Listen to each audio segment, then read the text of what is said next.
And we're live. Oh man, Back for another week. here we are. What It's the Monday in his house. Oh boy. How you doing, Greg? Good. You're Good. tired. I am. It's okay. I am. I'm allowed to be. You're not going to be tired in a minute. Probably not. Nope. I did the super manly and adult thing of taking a 2-hour nap before coming onto the show. You do. I was going to say you either sound a little sleepy, like you just woke up, or you have a cold. I did just wake up. All right. I came home from work and I considered my options and I just said, fuck this, and went to bed. Nappy nap. And I have now time. So here we are. Yeah, you'll be good in about 5 minutes. I hope so. Yeah. Or I'll be dead. Who knows? You won't be dead. Come on. And if he does die, you could always email us at john@thejohnbrownshow.com or greg@thejohnbrownshow.com for advice, you silly bitches. Thank you, Computer Scott. And someone did. Oh, wow. Really? Yeah. Where is my goddamn email account? You don't get one. You certainly don't get one. No email for robots. Sorry, boys. It's been a long week. Oh, Jesus. Okay. How much? You spent a lot of time with him this weekend, huh? Oh, So- well, you know. How it goes. Sorry, boys. It's been a long week. We heard Okay. you. No. Yeah, I can see that you're not handling Standard Scott moving out of your house that well so far. Actually, I put a Standard Scott line in Computer Scott. Sorry, I wasn't paying attention. It's okay, Wow. Computer Scott. Computer Scott 2.0. Jesus Christ. He just gets better and better. He's got a few more lines. You want to hear another one? No, save him. Okay, good. Save. Don't use all the content in the first 4 minutes. We're gonna be so fucked. Come on. I know. All right. Anyways, You're right. we did get an email this week. What the fuck? I know. This actually came in. It looks like this came in shortly after the show actually aired. So, okay. I should from probably- Matt Sweeney, he writes in, question about internet.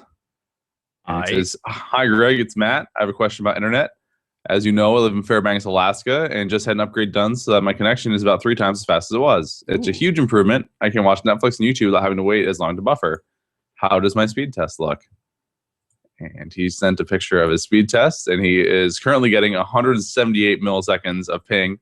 His download speed is 4.4 megabits, and his upload speed is 1.06 megabits. It's pretty good for the Arctic.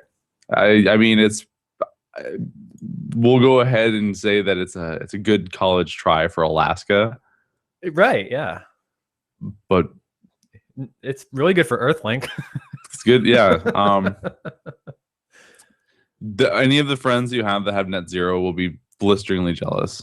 Which would be me probably 9 years ago at this point. Yeah. Mm-hmm. Yeah. I was the last customer. In order for the sake of at least transparency and the honest opinions and advice that we try and keep going here at the I Know I'm Wrong with John Brown and Friends podcast, Right. my speed test that I ran just before coming onto the show was 59 megabits down and 30 megabits up. Wow. So go ahead and use those numbers to Go draw. Go ahead and compare, sports fans. Yes. It ain't looking good for Alaska. And if you're interested in moving to Minneapolis along with John Brown, they have great internet here, and the temperature is not that dissimilar from Alaska. No, and actually it's much warmer there than it is here. Yeah. So When you were yeah. visiting, I looked up Minnesota's or Minneapolis's weather, and I'm like, what? It's was way pretty- fucking better there. This year was slightly anomalous. Well, it's fine. Yeah, It was slightly worked out in my favor. It was slightly anomalous here too, really. It was. You know, the 18 feet of snow with negative 20 mornings. It was very fucking anomalous It was fucking- over there. Yeah, another word I like to call is bullshit. Yeah, It was big time fucking bullshit. that's a great word to describe the conditions that you experienced. It's still certainly not warm enough here. no, Like in the mornings, it's still well below freezing. And like Yeah. today, it was like sweat weather, and it was 50 degrees. we had a pretty rough last week. It was like 80 something. God damn it, Greg! Why do you do this? I'm an asshole right, mostly. All right. That's a good Yeah. answer. That's a really good answer. I know. Most people, it takes a good 3 or 4 volleys to get to that point. No, I'm not going to waste that time. My time is worth a lot of money, so I'll just go right to the point. So what'd you do over the week? I worked over the weekend and went on a back and forth from northern Minnesota yesterday. Drove all the way up to Lake Superior for Christmas dinner with Rebecca's family, and then drove all the way back down a few hours later. And Christmas dinner? Easter, all the fake holidays are the same fucking thing to me. I was just waiting. Like, is he gonna realize he just said Christmas? You know, I don't. It's Jesus. it's all around the same guy. If Christmas was like a Happy Jesus Birthday, holiday. Jesus. Yeah, Easter is Welcome Back, Jesus. I don't even fucking know. It's something about Jesus. Yeah, Yeah, I didn't do anything Jesus. for Easter. nothing at all. Nope. Not even arm wrestling. I saw your. Oh yeah, Facebook post. I did do Who that. wants to arm wrestle on Easter? I saw that one. I was did like, do yes. that. I did do that. Yeah. Oh, good. Yep. This weekend I actually competed too. Did you win? I won left and And this- right-handed. Really? So Yep. now this was the one where you were worried about going in with the mindset of being that guy, right? Yep. You were a bit nervous about going in with that mentality. Yes. And And then I was you- nervous in general, but yes. And then you just cheerfully cleaned up the competition and walked away. Undefeated left and right. Damn. Yep. So does this mean that your travel next month gets compensated for you? No. Oh, Almost. almost. I qualified this weekend to go to Vegas at the end of May.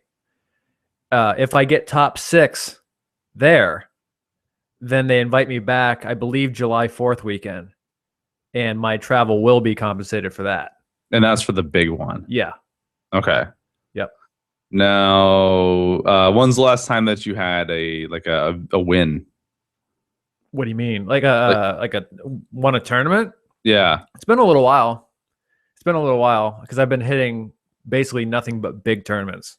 Right. You know, it's I'm not at the level where, you know, I'm not, if everybody who's like the best of the best shows up at a tournament at my weight class, I'm not the best guy.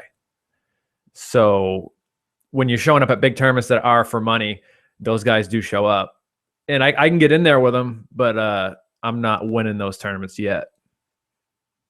But it's how you get the experience to try and win those is actually going to them. Oh, sure. Yeah. I mean, eventually, you know, you're gonna crack it, but Right. yeah, I'm just not there yet. Or I don't want to say I'm not there yet. I haven't been there yet in the past. Now, was this a decently sized tournament that you're at over the past week? It wasn't huge. It wasn't small. You know, Okay. it was good. It was the competition was good. In my weight class, I weighed in the night before, and I need to put on a little bit of weight, to be honest. Because my weight class is 165 pounds.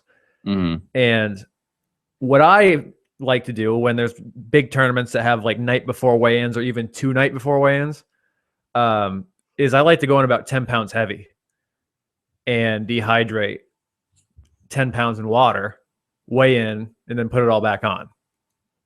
And it's simply because you can hold a lot more muscle mass that way. And muscle mass is good for, you know, horsepower. Right. Obviously. I woke up Friday morning at about 168 pounds. So losing 3 pounds of water was like, you know, I sat in a hot bath for 15 minutes, got out, sweat a bit, and we were there. So that's really not where I want to be. Right. So I'm going to be looking to put on some weight in the next, 8 weeks. I don't see that happening, because like, I don't want to just put on like, I don't want to eat pizza and put on that kind of weight. What is it? The adjusted pizza value scale. the best scale of measurement on earth. Seriously. Yes, I'm familiar with it. Yeah. The inventor. But yeah, I mean, it was a good tournament. Honestly, the people I pulled my weight class, I just had too much horsepower for them. I was just a little too strong. It wasn't really about technique or the draw or anything like that. So I felt really good about that. Right. Because like that in the finals, There were some good arm wrestlers obviously in the finals with me, but when it was for first and second and I was undefeated, I allowed a couple of the guys to get in where they wanted to be, so I could like just feel them out, that type of thing. Right. And although they were much harder matches than, if I did it my way, I was still able to win. So even letting them get in a position, you were like, oh yeah, even fighting from a disadvantage, I've still got this. Sure, right.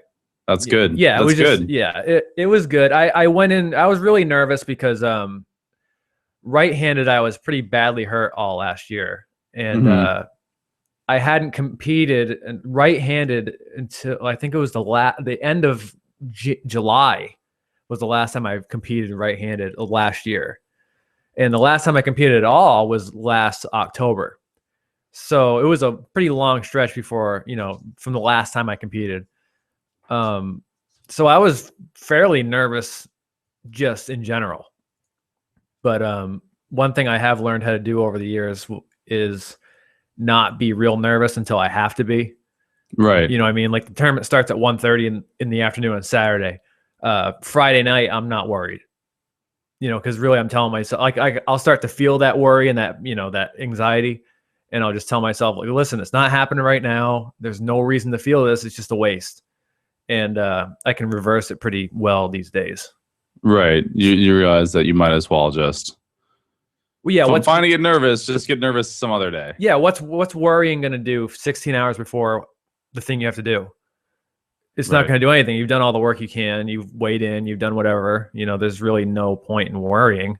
If you get in the worry cycle, that anxiety pit, you're probably not going to sleep that well, which will certainly not affect your day. It will not, it won't benefit you at all.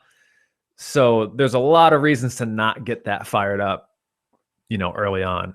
Makes sense. Yeah. And it's something that, that comes with time. There's nothing that can help that but time. Because when you're new, you just panic because it's new and you're just scared to death. But once you get used to it, you're better. But yeah, I entered the 165s, went undefeated there. I entered the 195s as well. So I pulled 4 weight classes.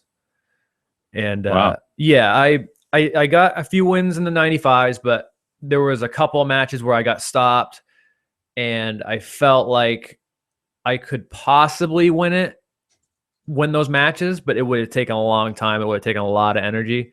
And I was still in the 165 class. So I'm like, yeah, no, it's not worth it. But you went to class up just to kind of see how you could do within it? Yeah, I'm kind of known for doing that. I'm kind of known for entering a bunch of weight classes in local tournaments. I think it's very beneficial. If you feel safe enough to do that, like if you feel durable enough, there's newer guys in the sport that really shouldn't do that. They could hurt themselves bad. I'm not going to get hurt, unless there's a freak thing that happens. And if that's the case, then I'm going to get hurt anyway. Yeah, I think it's really beneficial to pull a lot of guys. And also, what happens a lot of times is by the time you get to the finals of the class that maybe you're in control of, after pulling all those other classes, it might be a different story, because it's just a long day. Right. And that's a good challenge. Like I went into the finals telling these guys, I'm going to put you where you want to go. That's where we're going. And my thought was, if I lose those matches, then that's the way it goes. Like, it's not a big deal. It would be kind of cool to see if I could do it. Yeah. So I think that kind of mentality is, one, it's fun. I think that's fun. It's not all about winning and losing, I guess you could say. But also, if you can get in there and dig yourself out, that's a huge confidence booster that, things don't have to go perfectly for you. You can still figure out a way to win. Sure, of course. So yeah, it was a really good experience this weekend. For sure. That's good. I was very relieved to have qualified for Vegas because I kind of, made a lot of, I was kind of there already in my head. Yeah. And I was like, if it doesn't work, if it doesn't work out, what the fuck am I going to do? But yeah, it's all there. I'm going. No doubt about it. Very cool. No Congratulations. Thank you. You've done it, John. Done it again. You now have the strongest arms in your state. Oh, I have for a while, dude. Left and right with Yeah. trophies to prove for it. In at the 176 level, I've been the strongest in the state for, I think, since like 2011. I would consider myself that. Oh, geez. Because there's really two really good arm wrestlers in New Hampshire in my weight class, especially at the time. I think one of them kind of semi-retired. And I showed up to a tournament in 2011 and beat both of them the same day. So, I mean, that's kind of, and those guys also, I pulled one of them this weekend, and I think the distance is a little, further away than it used to be as far as like, our levels. Like they used to destroy me, and now I'm not having that hard of a time. But at the time it was a 50-50 thing. They could have killed me, and just as easy as I beat them. So, yeah, in the state, definitely in my weight class for a number of years now, I've been the guy. Well, good. Which feels weird to say. It really does. And I also, I went into this tournament not believing that I was the guy to beat, even though I kind of thought, I could be. I really completely dismissed that thought, and it was beneficial. Yeah, that's pretty badass. Yeah, I guess. You think so? I don't know. Yeah, no, it is. It is. The whole confidence thing just does not work with me.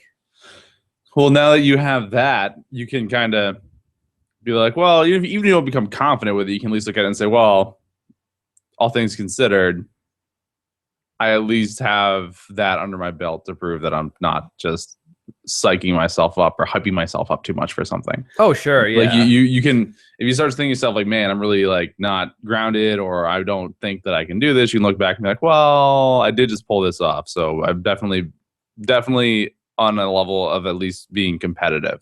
Oh, and sure. It's good to have those anchor points to kind of work off of whenever you're trying to move forward and to get better at things. So you can say that it's not like you're trying to go into like Vegas as a newbie. You're going forward as somebody who's just qualified for it by beating a whole bunch of other people that might have wanted to go. No, sure. And it's a weird thing too. Like when I say that confidence doesn't work for me, it's a strange thing where I actually have confidence in my ability to be afraid. Yeah. You know what I mean? Like when I'm scared to death, that's really where I'm going to be the best me. Right. I don't know if it's like fighting out of a corner or what, but but I do have that ability these days to recognize when I'm feeling that way and going, good. That means I'm ready. That means it's really good. One of my training partners, it's strange because over the years I've watched him and he starts yawning a lot before a tournament. That's a sign of being nervous right there. Yeah. And he tells me, he goes, I'm yawning. Good. That's a good sign. And he's always told me that. And I'm like, man, that's weird. And I kind of get it now where it's like, I'm scared to death. My heart's going to pound out of my chest. This is life or death right now. Good. As uncomfortable as that feeling is, I need it. Yeah. And as the tournament goes on, and you start getting some wins and things are going well for you, that seems to kind of fade away and get replaced by, okay, I'm assured now. I'm here. Yeah. I showed up. So yeah, it was a really good weekend. Good for you. Yeah. Yeah, mine wasn't that full of uplifting stories and joy. You son of a bitch. Okay, other side of things. What happened to you, Greg? No, it just wasn't that productive. Right. It was far less successful.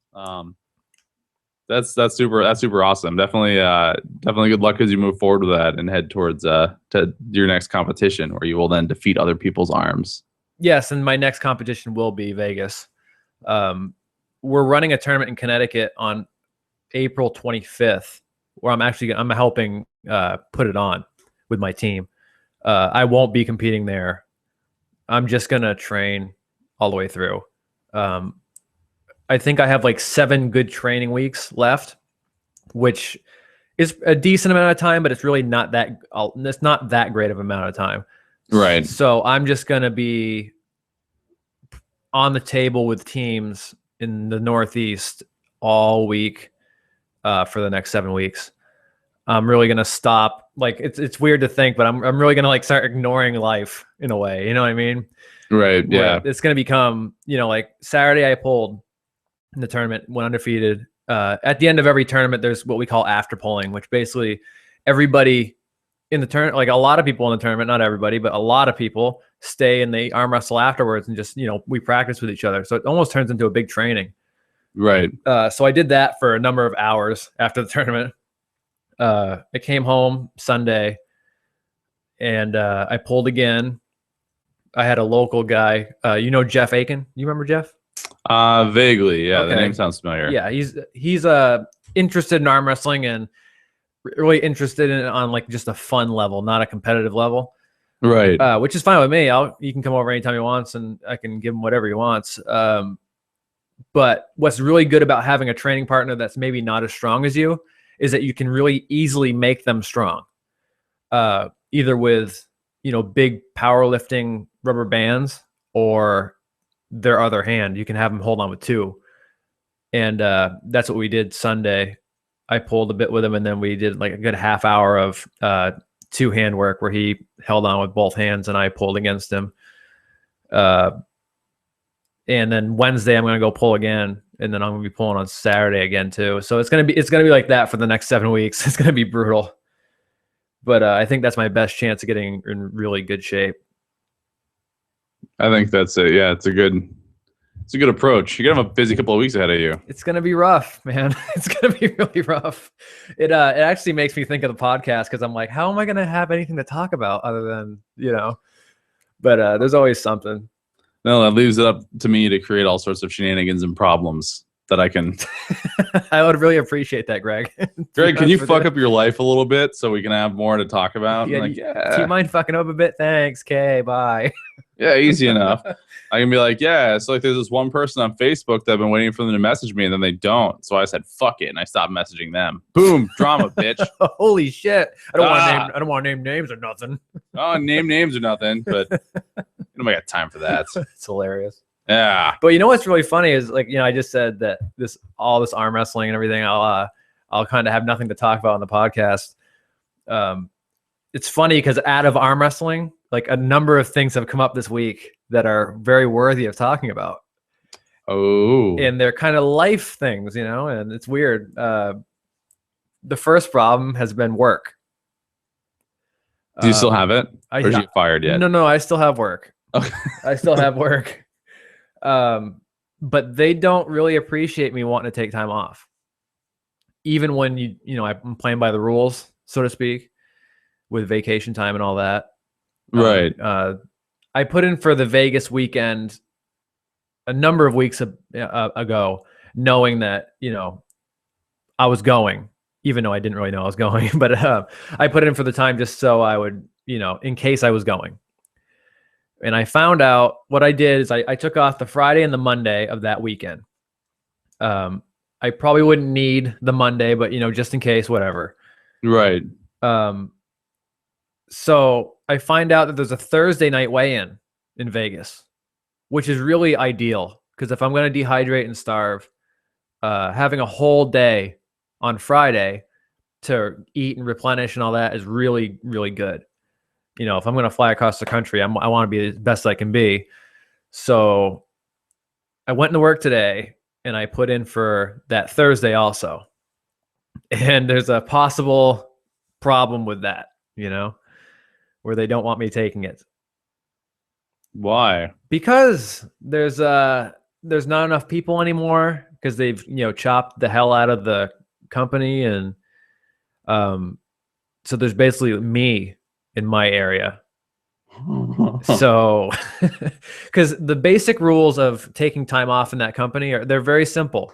You have to hand in a sheet that says, exactly the dates, exactly the amount of hours, everything that you want off.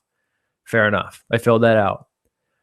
The other thing is that they want a reasonable amount of time from the date that you asked off.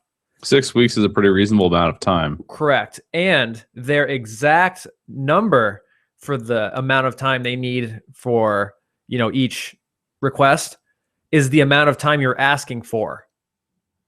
So basically, if you want 3 days off, they want at least 3 days in advance. Oh, so you're really holy fuck. well in Yeah. advance of Like, that. holy shit, doing it the right way. And they're still giving me a hard time. And I just had to be as nice as I could and let them know that I would really like to work with them on this, but I won't be there.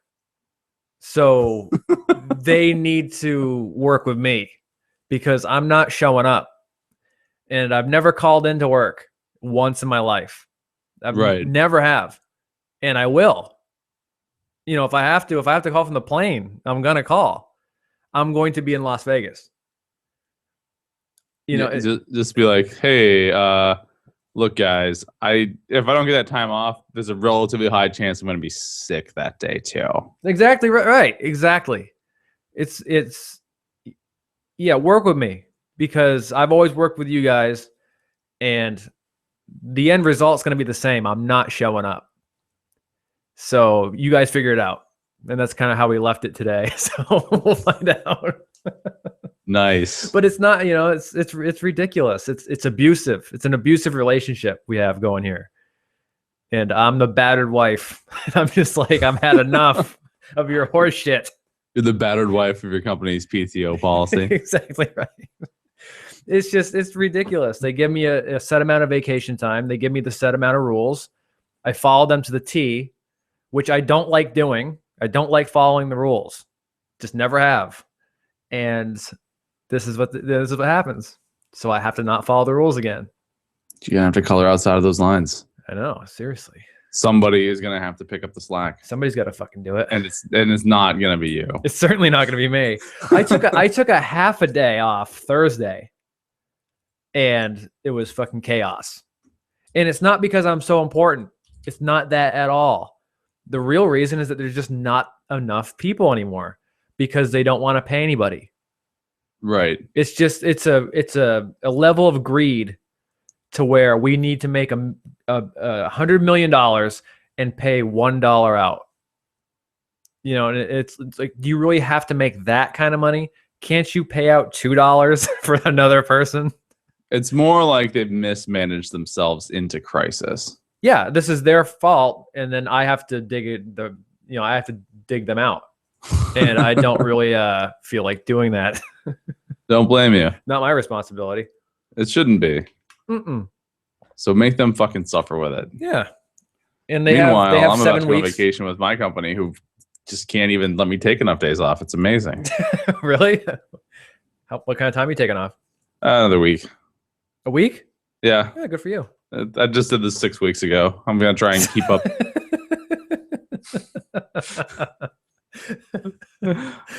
How many weeks a year do you get?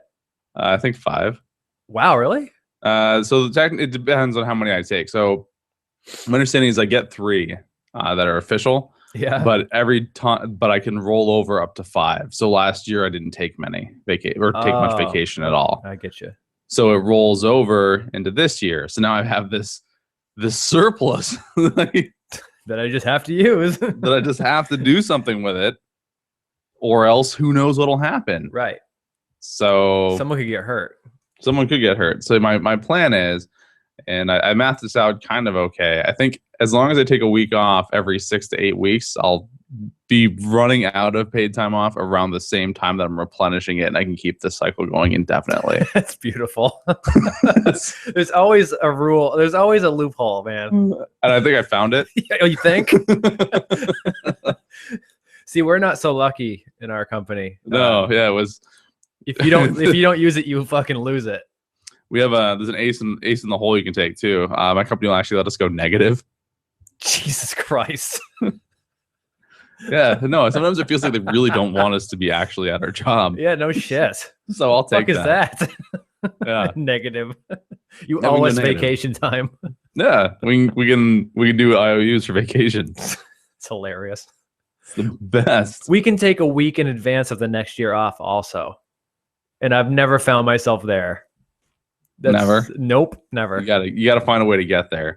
Oh, I definitely could. Don't worry. This is my promise to myself. This is the year where I work as few actual hours as possible while getting paid for as many as I possibly can. You need to put it in Judica. It should be. There should be a vacation time pause.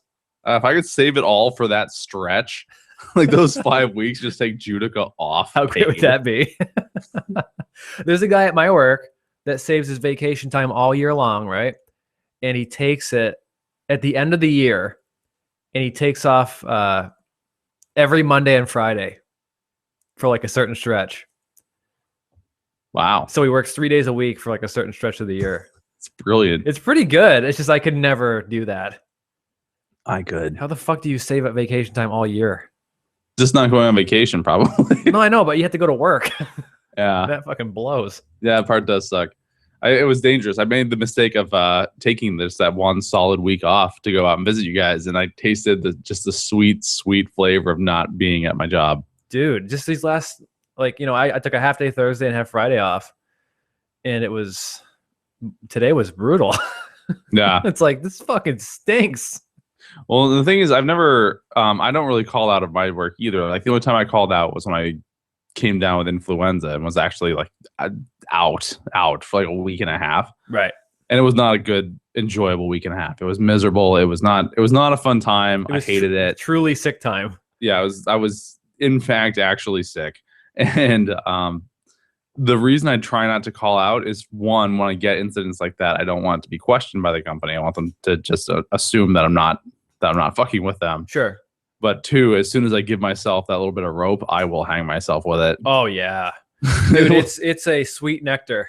It'll just be rampant. Be like, oh, I can't go to work today. I feel too warm. Yeah. I just don't feel like worky today. My couch is too comfortable. I'm just not working it, just not feeling being at work. Right. So what do you feel like doing? Just something else. I really feel like doing something else. Like anything else, and probably being nothing. I'm Like, probably gonna do nothing. I'll tell you what I'm gonna do.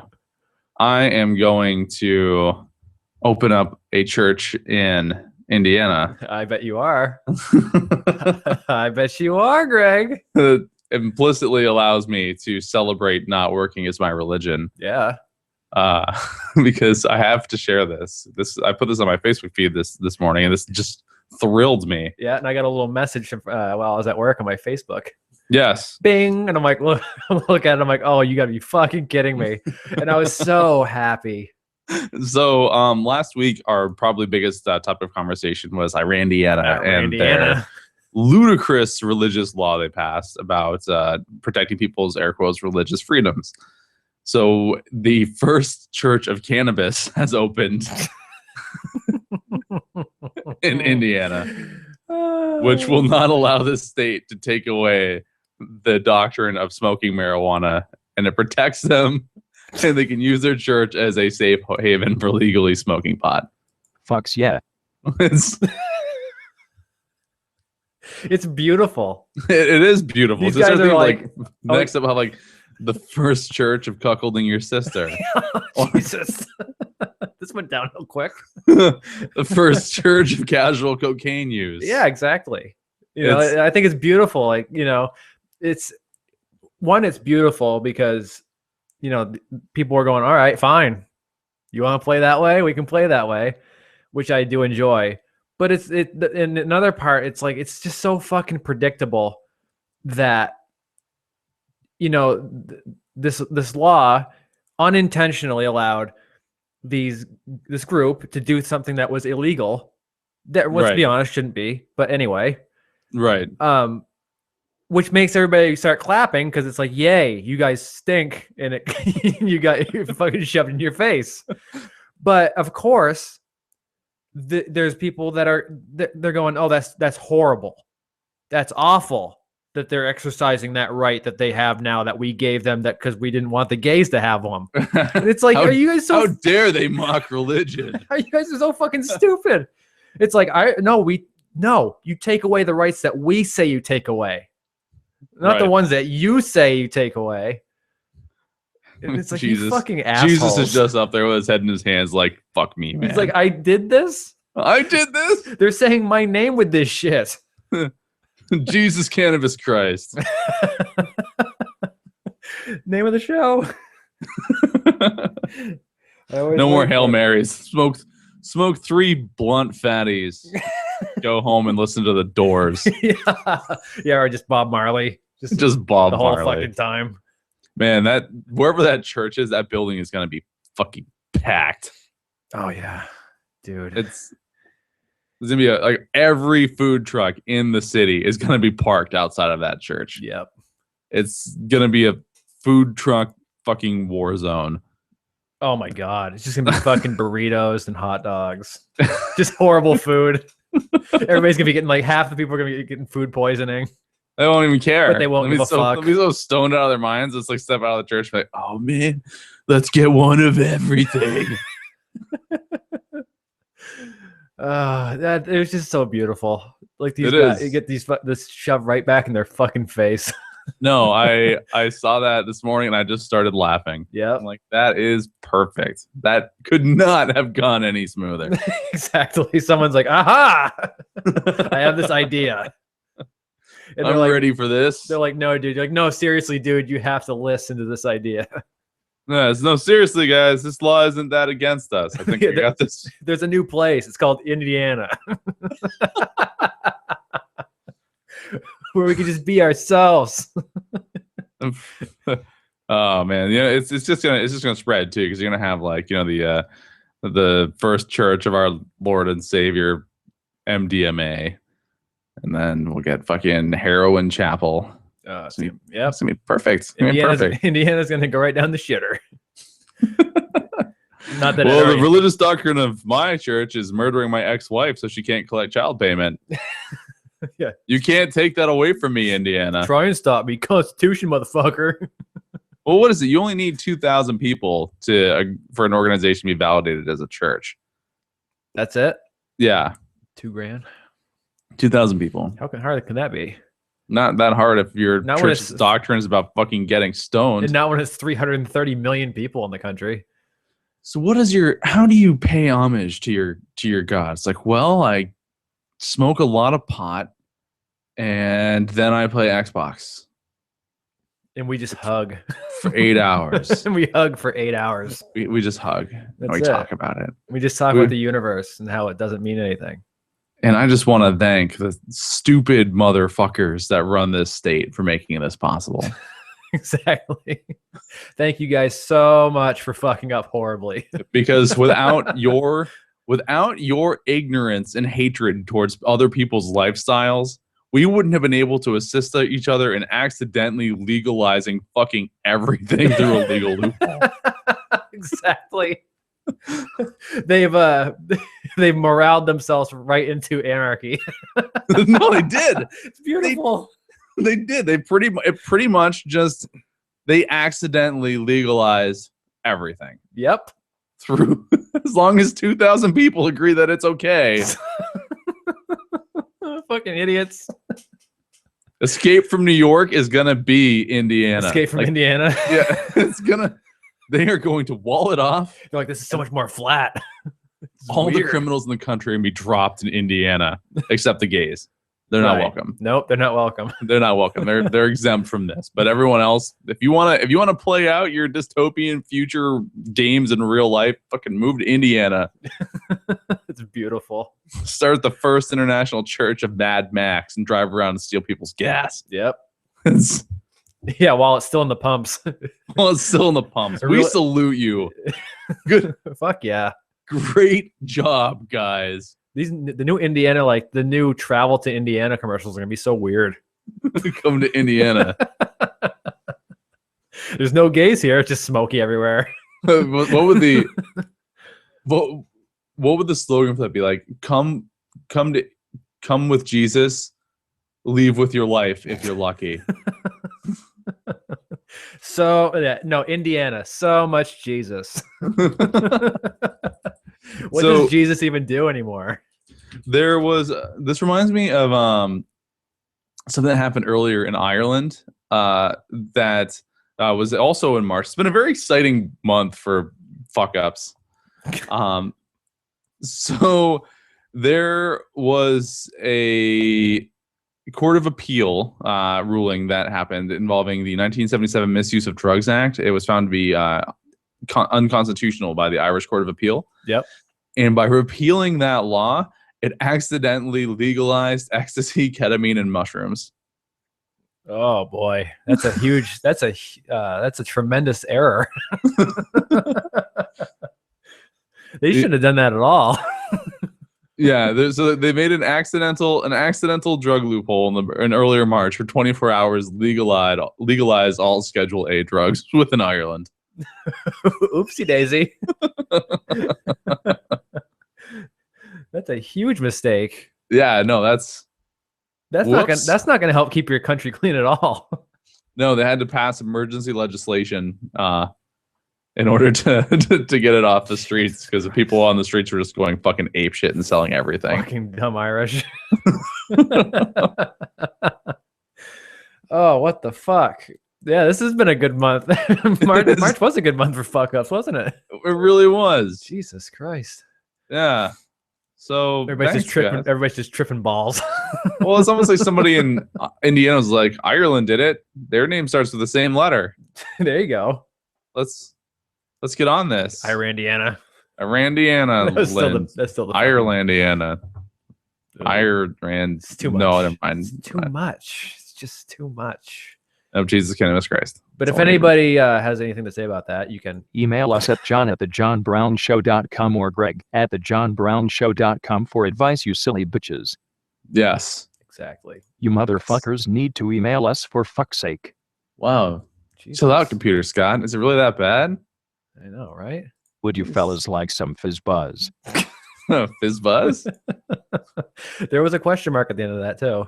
Fizz buzz? He doesn't do well with question marks. No, it seems that most mechanical artificial intelligences have problems with like logical quandaries or questions about existence. Yeah, they just don't seem to grasp it, you know? No, they don't. It's weird. They don't. It's weird. And some people might think that Computer Scott is just a series of buttons with sounds that play, but he's so much more. No, he's yeah. not. Yeah, baby. Yeah, baby. He just is. He has his own thing going, you know? He does. He does. That's what I like to call it. It's just his own thing. He's just in his zone. Yeah, he's like, sometimes he's just in his own head too much too, but you know, we won't talk about that. And other things that hit my view focus, or I guess hit my desk today. Yep. Is there is a new social network that I think you should get on board with. Ooh. Yeah. What is this? Step aside Facebook. There is now Bristler, the social beard network. Ugh. Really? Bristler aims to connect those with beards to those that want to stroke beards. Oh, what the fuck? It is a beard-centric dating site and social network. So it's like a what do you call? Like a fetish site? Well, Dating site? As somebody with a beard, I don't know what to call this. I'm gonna link this over just so you can take it in for just a moment. Oh, excuse me, I have a message. It's from Greg Lohman. Here's how it works. All right. You send them to Bristler, you tell them where they are, and if you have a beard. If you've got a beard, they find people who are looking for beards. I'm right here and I do. If you want a beard, they find people with beards worth looking for. Connecting those with beards to those who want to stroke beards. You can send messages to people you match with. Your life now contains more beard love. I just so happen, Bristler, to have a beard. You do. It's a good one. Are you looking at their landing page? Yep. I am. I am looking. I don't know what to say. Oh, I do. I know exactly what to say. All right, let's hear it. Well, it's just if they don't want to know me, they want to know my fucking beard. I'm not a piece of hairy meat. Wait, pause. How awesome is your beard? Ugh. You deserve to be with beards as awesome as you are. Wait a minute, does it say that? No. Oh, good. I'm searching here. I'm still looking at my cell phone, and I'm like, did I miss something?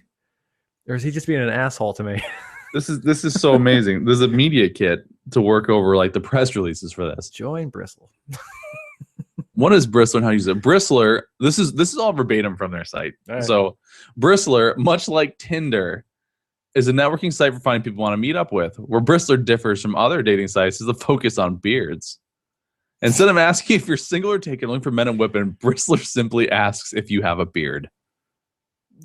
You can find people near you who either have beards or are looking to meet people with beards. They also provide a beard rating options. You can find out how well potential dates beard ranks compared to other bearded locals. I'm reading too. Is this a joke? Is this a joke? In the sense that it's a little ridiculous, yes. But Bristler is the real thing being made. But yeah, Bristler was created by John Kershaw, who lives in Manchester, UK, and who came up with the idea as a joke. When not creating beard-related social networks, he's a freelance software developer. Yeah. Privacy. I don't want to judge this, but I think I'm going to say no to Bristler.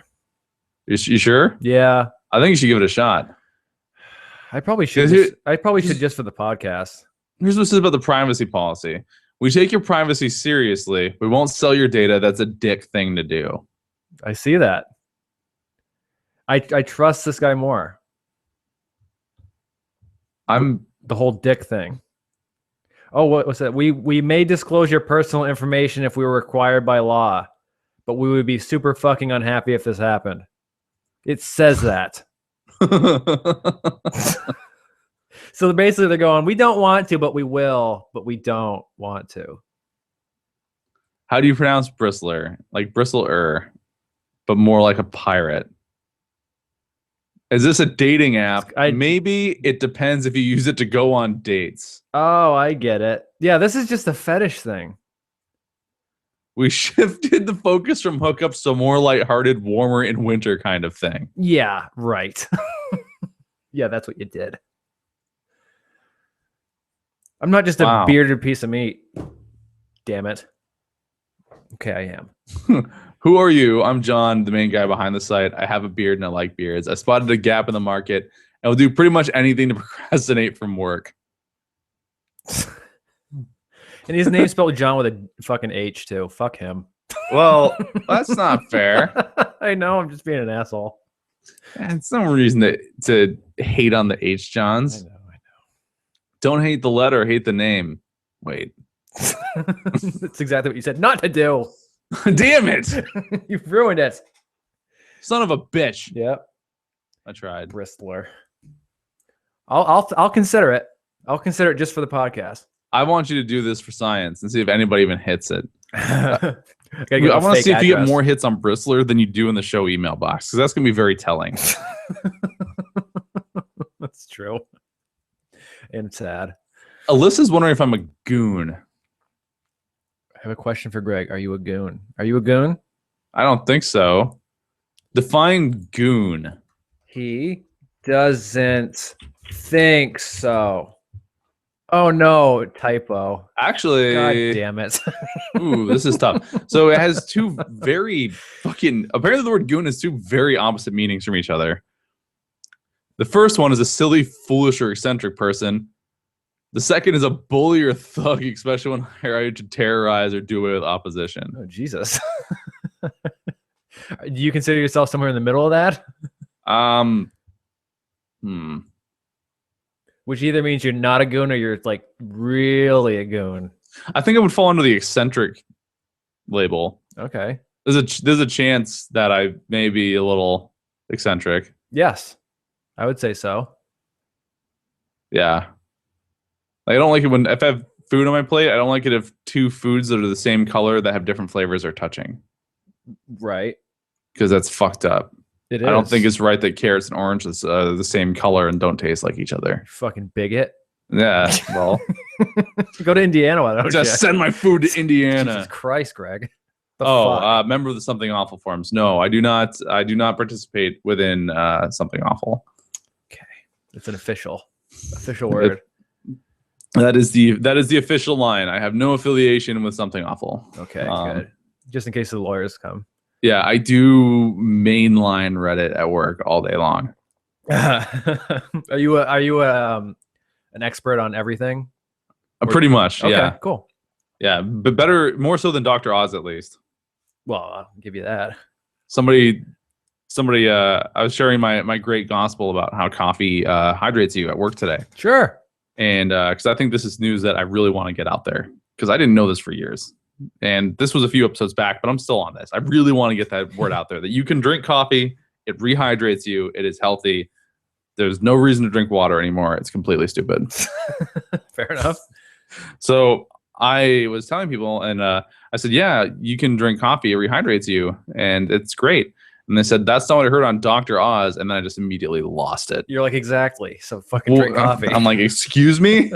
Like, he says all this, blah, blah, blah, blah, blah. I'm like, if you mention that cracks witchcraft to me one more time, I swear to God. It's like, would you just shut the fuck up and not listen to that guy for a second? No, I went from 0 to like full on, how dare you not vaccinate your kids? And if you don't eat gluten, you're an idiot. Greg's just pitbulling for fucking everything that guy says. Oh my God. Exactly the opposite.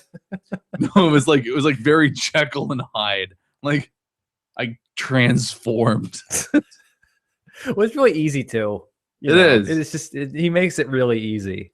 Well, the person said, we just have different belief systems. I'm like, right, and mine happen to be true, and yours are untrue. Whatever, whatever you call that. Whatever you call that shit. Yeah, whatever that nonsense is. Ugh. That's like the Bagazunga berry or whatever is. It's gonna make you lose 27 pounds in 3 seconds. It's like no, it's not. Green coffee bean extract was the one he's most famous for peddling. Right. The Daily Beast wrote an article about him referring to him as the world's most successful snake oil salesman. It's really the truth. I mean, and that really with any kind of supplement, like natural supplement, whether, and what I put in that classification would be like minerals, oils, vitamins. If they seem too good to be true, they are. Those kind of things are great if you are lacking them. There was, I wish I could find this right now, but there was a Australian medical study that took place over 20 years. And the conclusion they came to are that homeopathic remedies are 0% effective at treating any condition at all. Yeah. They were able to prove with science that it is all horseshit. Yeah, it's like the argument of like multivitamins, whether they're effective or not. They are effective if you are deficient in those vitamins. Which I am. Right. So they work for you. But it's like, it's not like people are like, this vitamin is like magic. No, it's not. Yeah, you could just eat better. That's true. You could just eat better. Maybe if you didn't just exclusively chow down on pizza, you wouldn't have that fucking problem. I did have a pizza party in my hotel room Friday night. Oh, man. It was sweet. You're lucky. Pizza party. Pizza parties are good for you. Yeah. Maybe not good for your waistline, but they're good for the soul. It was good. I need to put on weight, so. Yeah, no, they should remember those old like chicken soup for the soul books? Yeah.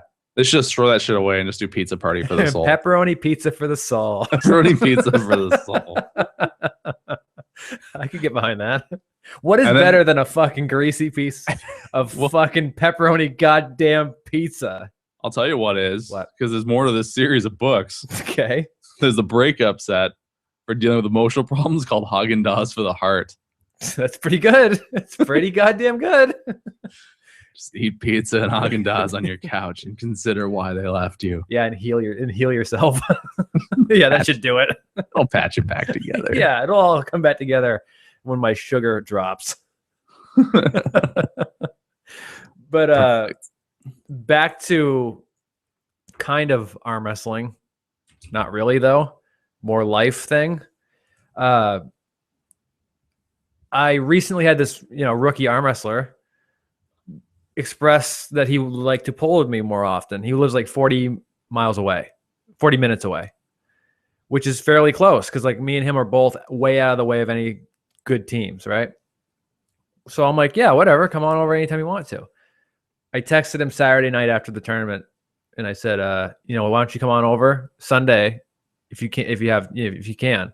And he's like, what time? I have to work at 2:45. And I said, how about 11 a.m.? And he goes, all right, cool. That sounds great. I'm like, great. Both get what we want. So I'm here at 11 o'clock in the morning, right? Not here. 11:30, not here. 12 o'clock, not here. Uh-oh. And I mean, at this point, I had given up on him coming. Don't get me wrong. 12:45, I get a message saying that his kid's unplugged his alarm clock and he just woke up at 12:45. How? That's not a good excuse. No, you gotta dig deeper than that at 12:45. Seriously. And I was I was nice. And I wrote, okay. And I just wrote, that sounds like a missed opportunity to me. Because that's really what it was. I don't need it. Yeah. I don't need it. I can go anywhere. I don't have a problem driving to get what I want. I don't have a problem with it. And I understand if you kind of do. But, well, I guess I really don't understand if you don't. Because if I never understood you're crazy for driving here. I hear it all the time. You're crazy for coming to a practice that's 2 hours away. You're crazy for coming here an hour and a half away. And I'm like, really? Are you crazy for going to a concert that's 2 hours away? Like, I thought this was fun. I thought we liked what we did here.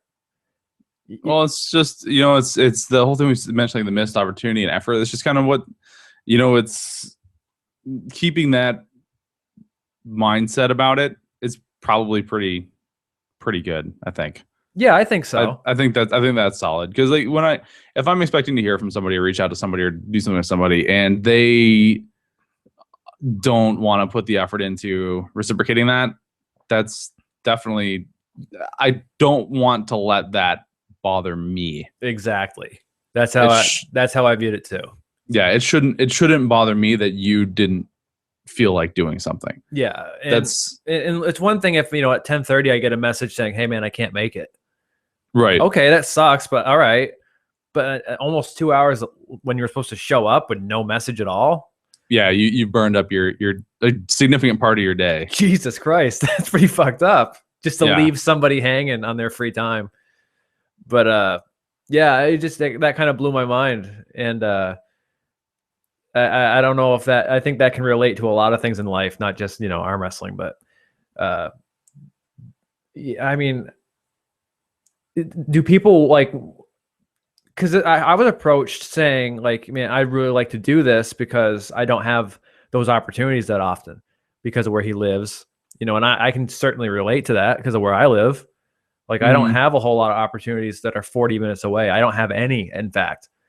And I would have killed in my first year of arm wrestling to have somebody who was more knowledgeable than me and more advanced in the sport than me to say, hey, man, I'm 40 minutes away. Come down any day you want. Just let me know.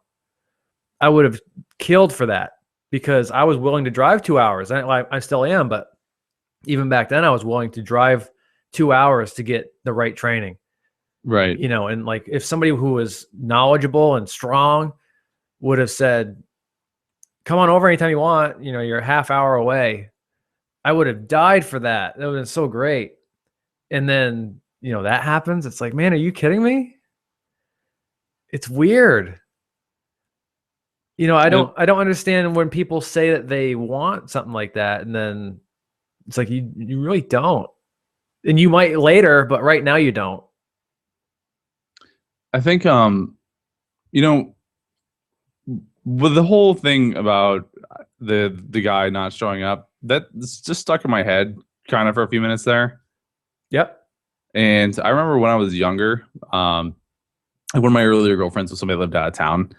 And I remember we would like make plans to see each other, and you obviously relied on your parents or whatever. When we got older, then like we had our own cars and stuff. Sure. But one of the things that drove me fucking bonkers was when they were supposed to show up and then they didn't. Right. Like I distinctly remember how like this was actually something that would shape my character growing up as a person. Really? Because when somebody makes plans with me, I would always assume that, hey, you're cool. I'm setting aside this time exclusively for you. Yeah, and I'm sure. not going to jam anything else in there because I'm going to respect your time for what you want to do something. And then like getting like that call, like, oh, it turns out I'm not coming today, or sorry, I'm going to be like 3 hours late or something like that. Yep. That was annoying as fuck. Right. Yeah. Exactly. it's something I still look at that now where like it's when I was younger, I just kind of like took it as how things are supposed to be. But like that shit like played into like you get anxious and you get worried and then you wonder something happened and you get mad. Like it's like an emotional like roller coaster. It probably doesn't happen as much when you're meeting somebody you don't hang out with that much. But it's like these are things that can happen to the person you committed your fucking time to. Like Sure. when you say you're gonna meet somebody, some people may not care, but some people do. Yeah, I don't think there's many people that don't care. Yeah. But it's just kind of getting blown off or not communicated to is the number one highest way for me to not fucking talk to you. Exactly. It's very, very few strikes on that list. Yeah, I 100% agree. It's I can't even, if you didn't even hear my tone of voice, I can't even like effectively communicate how much getting blown off annoys the shit out of me. Yeah, Like, I just view it as like really disrespectful, just as a person to person, because I don't think there's anybody out there that doesn't care when they say, let's do something. I think if you suggest that, then you care. So if you get blown off, I think, I don't think there's a person in the world that's not going to feel like, oh shit, that sucks. yeah. And with me personally, he was coming over here to get a workout, and so was I. And with Vegas coming up and everything, I was really dependent on that. So for me, it was, not only was it like, oh, that sucks as a person, but I'm like, fuck, now I need to find somebody to either find somebody or try to, simulate, which doesn't really work that well. It sucks. And it was just really, I was like, you gotta be fucking kidding me. Almost 2 hours later, it's like, dude, just fucking never talk to me again. Yeah. Yeah. Just be like, I don't have time for this shit. Yeah, it's kind of bizarre. And I mean, I like the guy, and I shouldn't say kid because he's older than me. Right. But I like the guy. I met him a few times. I've practiced with him, and I know what kind of an arm wrestler he is. I know what his weaknesses and strengths are and all that. And yeah, it's very frustrating for me to have to hear a lot of people say how bad they want something, because I'm in a sport, when I think whenever you're in kind of a sport, I think everybody wants it to some degree, and everybody's going to say they want it, and some people aren't going to want it, but they really fantasize about wanting it bad. You know what I mean? Like, I think there's a lot of people out there that feel bad if they were to admit to themselves and the people around them that I just want to have fun with this. I don't want to be the best. Right. And there's no shame in that. Like, I've had training partners and friends that have said, I don't want to be the best. I just have a great time with you guys. And there's no shame in that whatsoever, if you ask me. I think that just means you know what you want. And I don't think there's anything wrong with that at all. But I think there's a large group of athletes that do feel bad about that. So they're going to tell everybody how bad they want it, and they're just not going to act like they do. Right. And that's very frustrating to me. And it's frustrating to me if you want to be around me while I'm trying to do that, because now I'm thinking about that, and it's kind of taken away from what I should be thinking about. You know what I mean? It's just it's a bad cycle, and it's a frustrating one. And I thought it was an interesting. That's why I actually put that message on Facebook, which was, anybody want to train today? I got a table. Was because I was supposed to have someone come over, right? And they bailed on me, so I didn't have anybody to pull with. But luckily, I texted Jeff Aiken, and he's like, "Oh, dude, I'm right up the road. I'll be right there." Yeah. And I was lucky enough to have a training session anyway. But yeah, I thought it was pretty frustrating. I hate getting blown off like that. That's the most irritating fucking thing in the world. And also, this brought up actually a good thing. It just, reminded me at the tournament Saturday, an arm wrestler's wife approached me and said that she listens to the podcast. Oh shit! Yeah, and she's like, "Yeah, I hear it," and She goes, I don't understand how you guys have something to talk about every week. And I'm like, we don't either. So I go, well, you know what? That's funny you should say that because we don't either. And she goes, what do you mean? I go, we don't talk at all week and we don't have any clue what we're going to talk about. And we just go in there and we just hope there's something that comes up. We hope we lived enough life in the week time where we can fill up the time. She's like, are you kidding me? That's amazing. And another person that didn't realize that you're not here with me. Oh, really? You're in Minnesota and I'm in New Hampshire. Yeah. And it kind of relates to what we were just talking about, which is conversation, right? Like, right. People forget how to have a conversation. We've forgotten how to do it. And because I was talking to her about, what I've learned doing this podcast, and that's probably the number one lesson is that people are literally panic stricken about having to sit down and talk. And it's weird. And I mean, I understand it because of, how communication has obviously changed quite a bit over the past few years with texting and email and everything's instant. You don't have to talk to anybody anymore. You can type to them. And I think it's like anything else. You don't use a muscle for long enough and it gets out of shape. And I think the conversation muscle is no different. And I was telling her that I kind of think that's why, and I think a lot of people have this in their life, you'll make plans with people and then at the last second they cancel. Yeah. And I think a lot of that is that people are scared to death of having to sit there and be a person for any length of time. I would, I think that you definitely see that quite a bit. My biggest, I don't know, I'm more likely to just simply not commit to visiting with somebody if I don't want to. Sure. I'm the master of like the soft commitment. Mm-hmm. Someone's like, yeah, we should have to do something sometime. I'm like, yeah. Email me and we'll work it out. Yeah, but see, that's not even like, because I don't think you're that bad as far as that kind of stuff goes.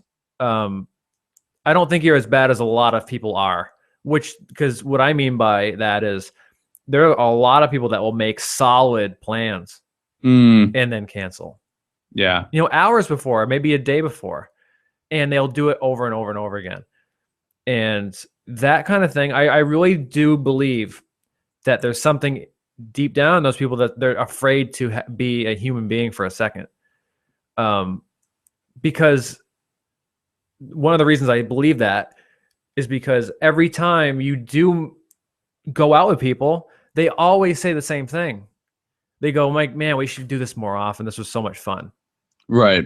And it's like, yeah, because you do remember how to be a person somewhere in there, and you just need to just do it and ignore that like anxiety or scared feeling or whatever. But, I wonder if, part of why I got blown off Sunday was maybe because of that. Maybe it was, he doesn't know me that well. And, he knows me well enough. Maybe, I don't know. Maybe I'm just, giving the guy an excuse, but, it just triggered me for some reason when I was talking about that. I'm like, oh, I had this conversation with somebody. Yeah, but see, if somebody doesn't at least give me the real reason why they couldn't do something, sure, that doesn't help either. It's not an excuse. It's not it doesn't absolve them of anything. No, because if he at least called and said, hey man, I'm super sorry. My buddy stopped by and we were doing stuff in the morning. I just lost track of time. Can we reschedule? Even though it's shittier and harder for someone to say something like that, at least it sets a better tone for if you try to repair that situation. Like, totally.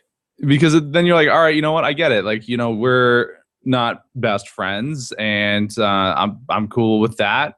But at least you respect me enough to tell me why you wasted my morning. Yeah. And for me also, as good of a point as that is, and I'll just add to it, is that it's like, not only is, okay, thank you for, letting me know the real reason, but it's also thank you for taking responsibility that this is on you.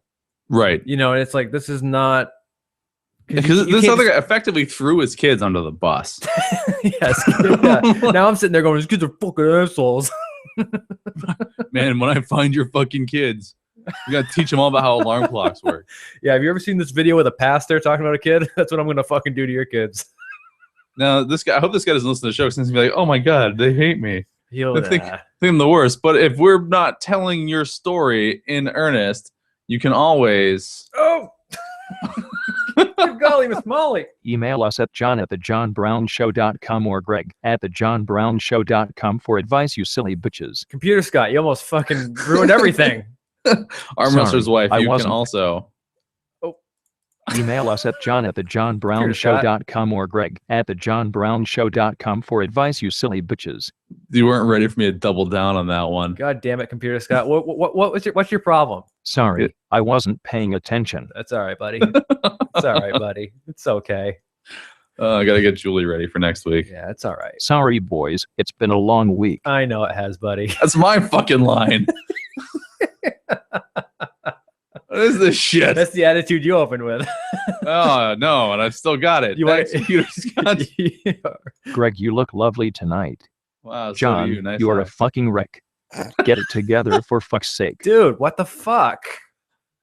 Did you like fall off the wagon and just use your spare time to make a whole bunch of new things? How far does that scroll? That's it. Okay. You're seeing it all. I added like 4 more today. Okay. Would you fellas like some fizz buzz? No. I need to make it go up at the end, but I can't. Some fizz buzz? God damn it. Just need some auto tuner. I do need to put auto tune on there. I can actually do that. That's a good idea. I have the capability. Meanwhile, in the notes. All right, Greg. You think we did it? I think we did it. All right. Killing it. Good show. Good Last show. 2 shows been fucking killer. I think I'm so. just saying it. I don't know if it's true or not. Hey, I think so. what the fuck? If they haven't been, you can always email us at greg@thejohnbrownshow.com or john@thejohnbrownshow.com. Yeah, baby. Yeah, baby. All right. All right, Greg. Say goodbye to the audience. Bye, audience. Bye, audience.